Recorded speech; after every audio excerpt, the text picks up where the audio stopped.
como é que a gente entende a genômica dentro da oncologia? Primeiro, a gente subdivide a genômica em oncogenética. A oncogenética, o que ela vai estudar? Basicamente, as alterações germinativas do DNA. Isso para quê? Para que nós possamos estabelecer os diagnósticos de síndromes hereditárias. A gente normalmente faz esse teste no DNA que nós extraímos do sangue ou da saliva. Essas mutações são germinativas, ou seja, qualquer célula, teoricamente, do corpo teria a mesma mutação, né? Então, a oncogenética hoje, ela se concentra muito no diagnóstico de síndrome de predisposição hereditária. E nós sabemos que, muitas vezes, ela acaba se confundindo com a oncogenômica, porque, muitas vezes, essas mutações hereditárias, além delas determinarem o risco, né, maior para que aquela pessoa que tem a mutação tenha o câncer, elas também são biomarcadores, ou seja, essas mutações são passíveis de tratamento alvo molecular. A oncogenômica em si, ela trata muito mais das mutações somáticas. Então, a gente procura estudar o DNA tumoral e, mais recentemente, também o RNA tumoral, o proteoma tumoral, que pode ser feito em parafina convencional, das biópsias que normalmente são feitas, esse material fica armazenado, a gente extrai o DNA dessa parafina, ou, mais recentemente, a gente pode usar ou células tumorais circulantes, chamadas de CTC, ou, mais recentemente até, o DNA circulante, chamado DNA livre, através de uma tecnologia que eu vou falar rapidamente, que se chama biópsia líquida. Então, essas informações nós vamos usar para quê? Basicamente para diagnosticar, para fechar diagnósticos. Existem mutações que são típicas de um câncer ou outro.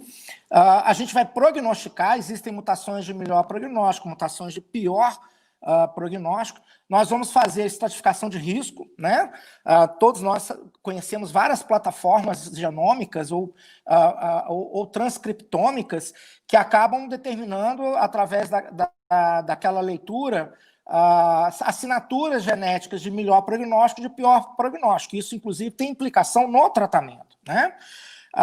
Nós podemos usar, por exemplo, a biópsia líquida para detectar doença residual mínima, ou remissão molecular da doença, então isso cada vez fica mais patente com o uso da biópsia líquida.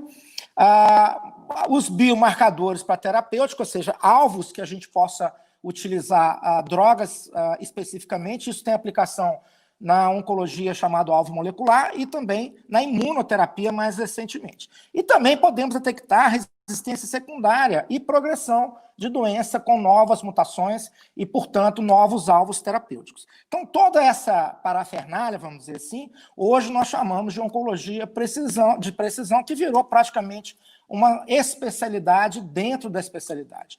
Pode passar, por favor, Felipe? Bom, então, o câncer, ele é provocado por fatores ambientais, esses são os principais, mais de 75%, quase 80%, 85% dos tumores advêm dos fatores ambientais, chamados de carcinógenos, né? Físicos, químicos, biológicos, alimentação, obesidade, sedentarismo, etc. E mais ou menos 10% a 15% as mutações hereditárias, né?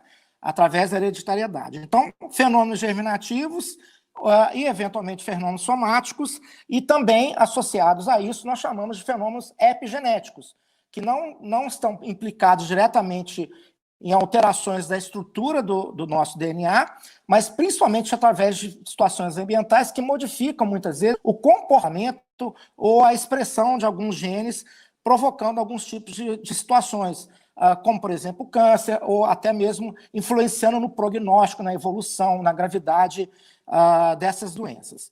Então, o câncer, em essência, ele é uma doença genética, né?